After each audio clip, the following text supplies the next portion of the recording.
Thomas Reed first noticed the silence before anything else changed. It arrived early in the mornings, when the house was awake but undecided. The kind of quiet that doesn't feel peaceful yet, just present. He would stand at the kitchen sink with his hands resting on the counter, staring out toward the land, waiting for the day to give him a reason to move. Nothing asked him to hurry. The fields lay the same way they always had. The fence line held its shape. Even the wind seemed unsure of itself. There was no problem demanding attention, no crisis justifying concern. That unsettled him more than difficulty ever had. He let the coffee cool without noticing. His body was rested enough, but something deeper felt overworked, not strained, worn smooth, as if years of steady effort had polished the edges off his expectations. Thomas had always trusted motion. If something stalled, it meant more work was needed. If clarity didn't come, it meant he hadn't earned it yet. Pausing felt like negligence. Stillness felt like something other people could afford. But standing there, watching a day hesitate into existence, he felt an unfamiliar question settle in him, quiet, unfinished. What if nothing was wrong? The thought didn't comfort him. It didn't alarm him either. It simply stayed. Thomas moved through the rest of the morning the way he always did, by habit more than intention. He dressed, locked the door behind him, and drove the familiar road toward town without thinking about the turns. His body knew the sequence. It had known it for years. At work, people greeted him with the same quiet respect. He returned it without effort. There were questions to answer, small decisions to make, things that required his attention but not his heart. He handled them cleanly. He always had. From the outside, nothing appeared stalled. That was the part he didn't quite trust. He had lived through seasons that demanded more from him than this one did. Years when the numbers barely worked, when weather erased weeks of planning, when loss sat closer and heavier. Back then, effort had felt necessary, urgent, almost merciful. You didn't have time to wonder what things meant. You just did what needed doing. Now, effort felt different. Still reliable, still expected, but somehow detached from him. He caught himself rereading the same report, not because it was confusing, but because his attention slipped without resistance. That unsettled him. He wondered briefly if he was losing focus, or if focus simply wasn't being asked for in the same way.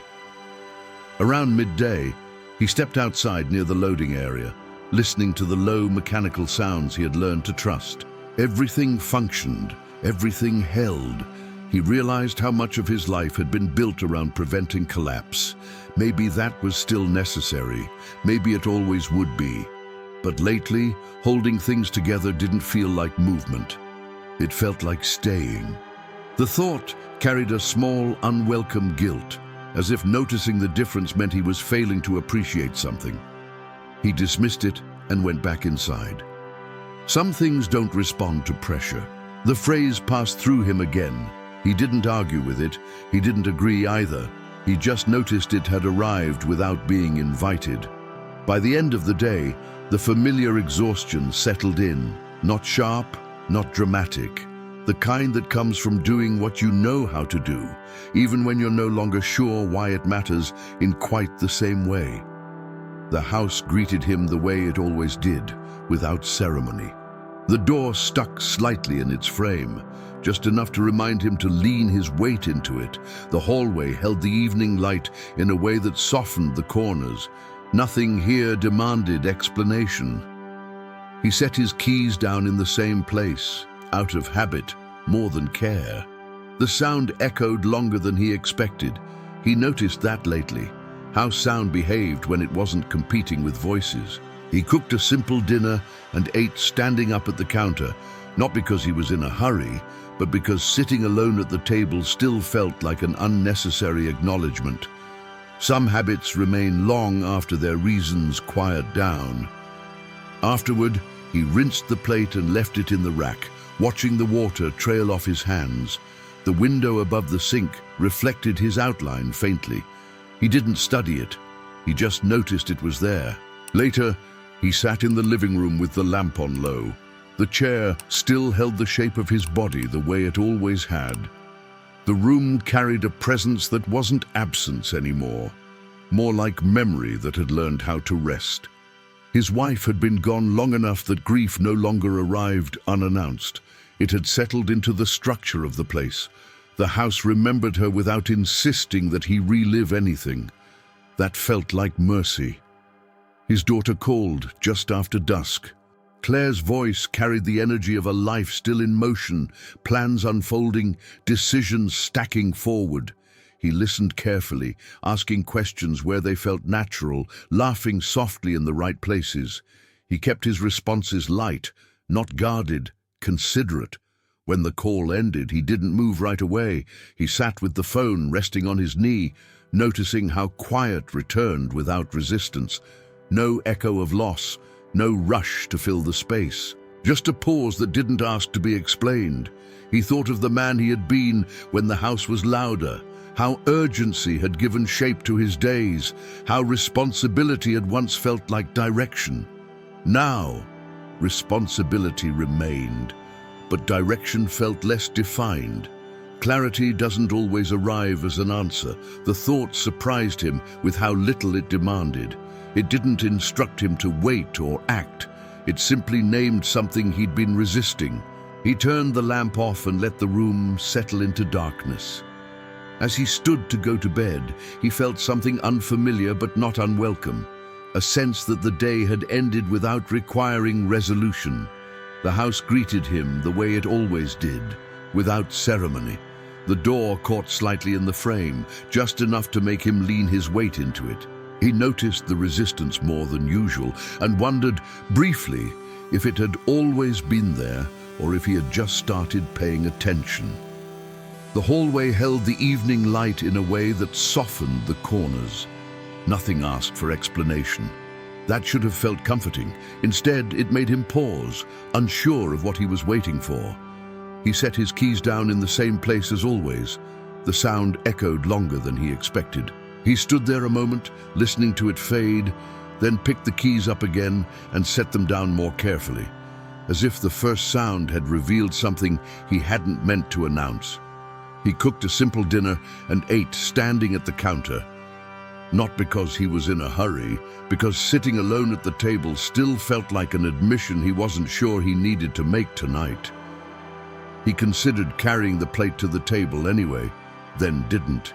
Afterward, he rinsed the plate and left it in the rack, watching the water run off his hands longer than necessary.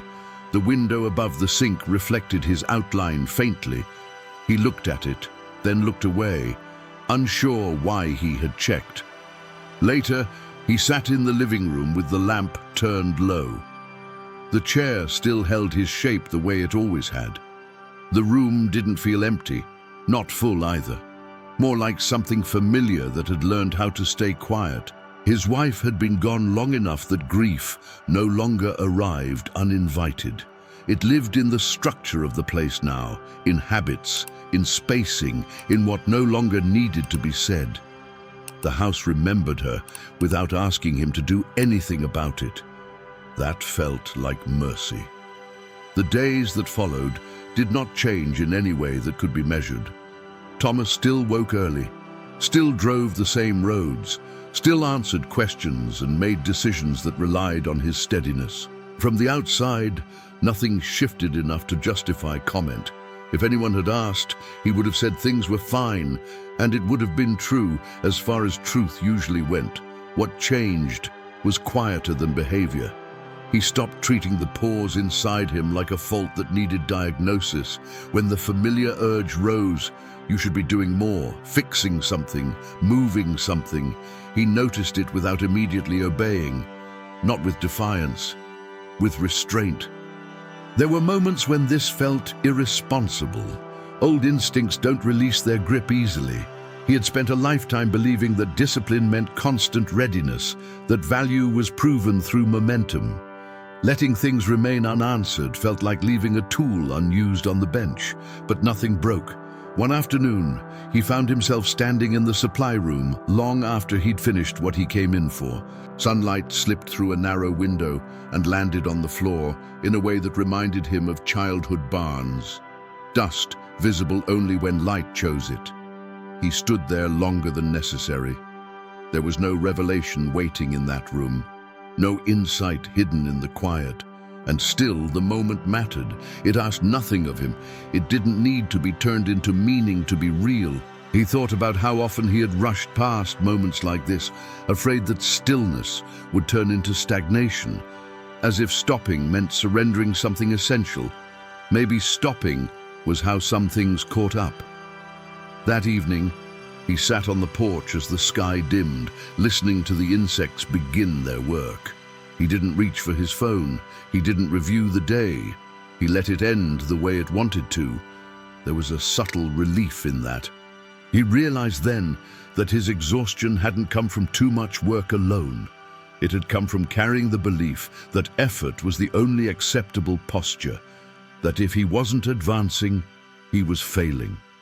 That silence was something to fill before it exposed him. Now silence felt less like an accusation. It felt like company.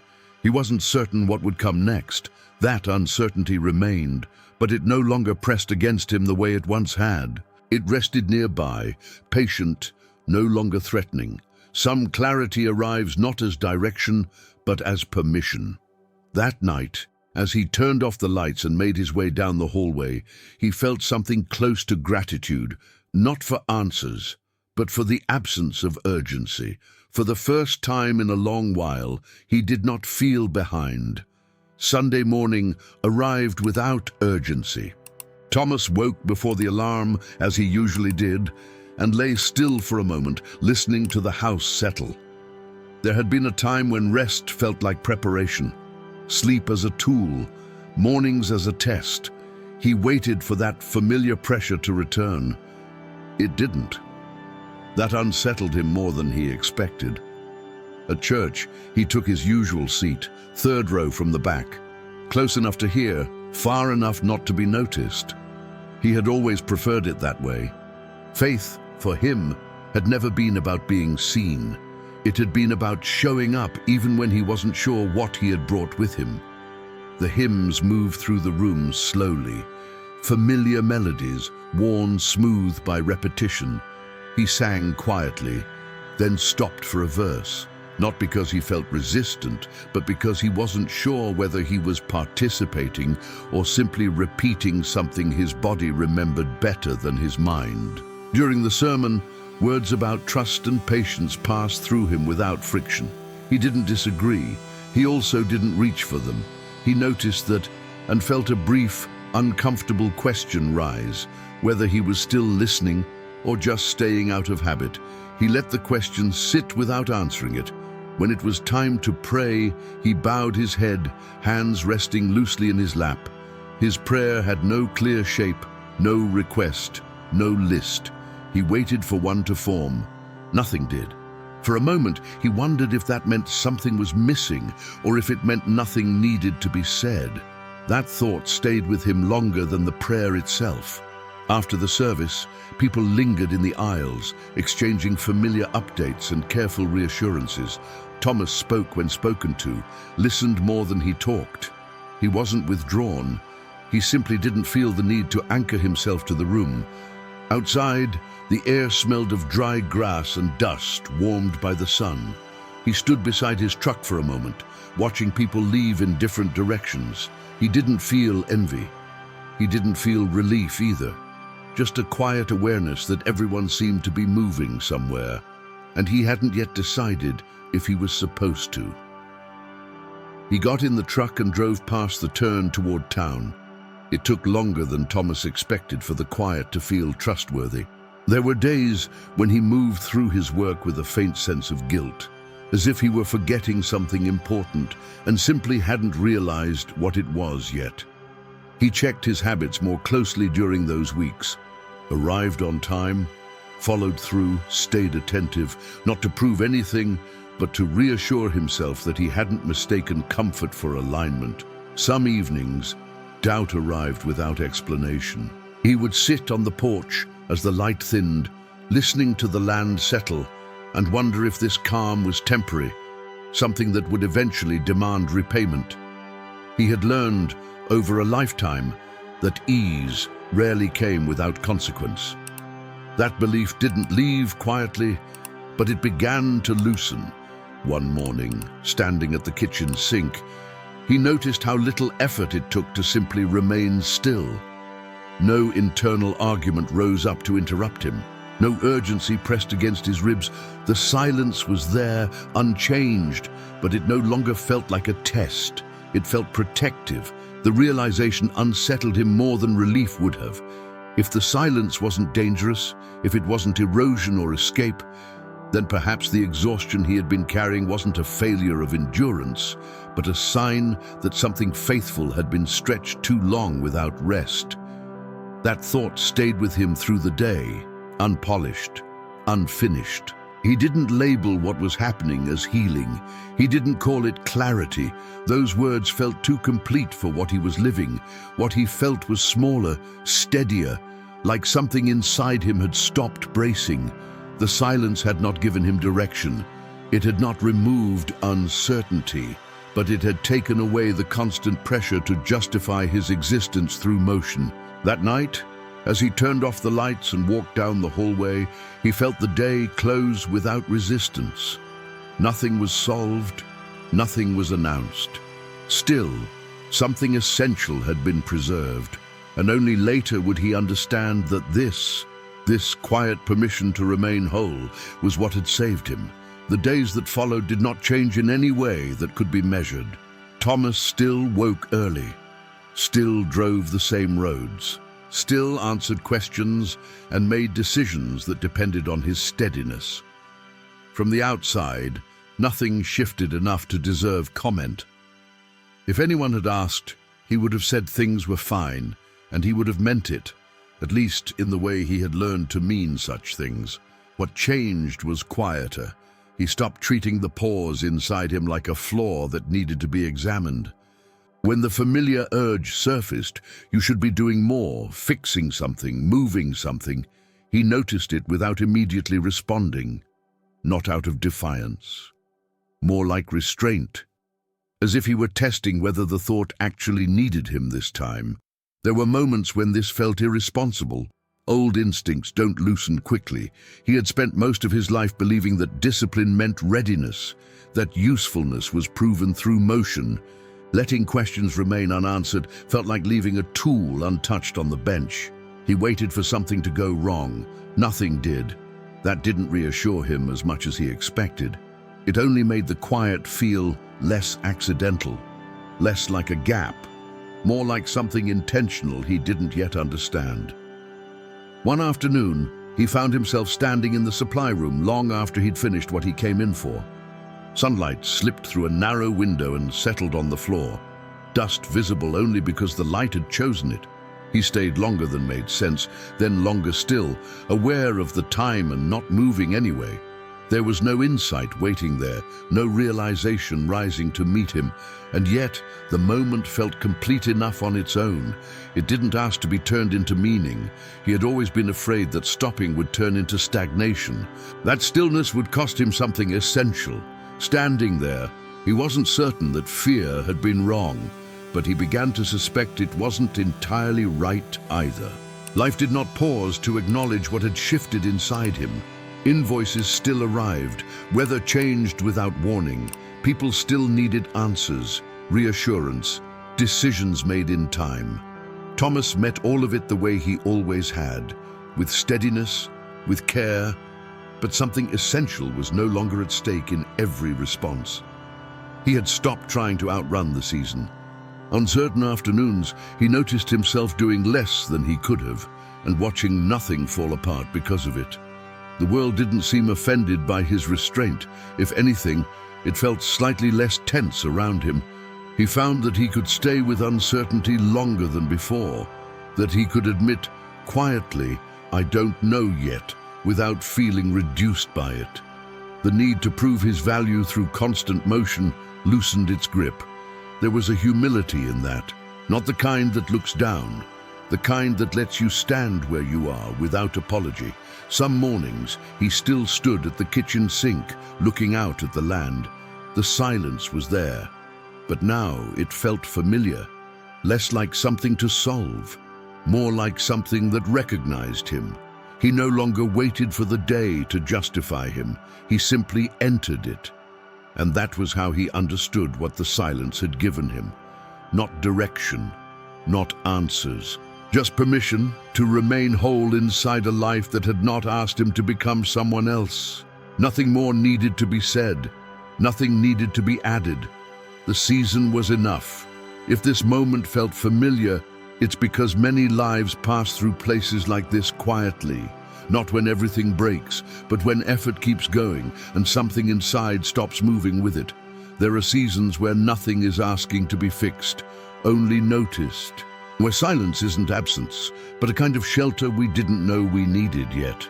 If you find yourself staying with this feeling, you don't have to rush away from it. Sometimes it helps to remain where reflection continues, without asking it to lead anywhere just yet. When this story ends, another one will follow. It doesn't move ahead, it stays close.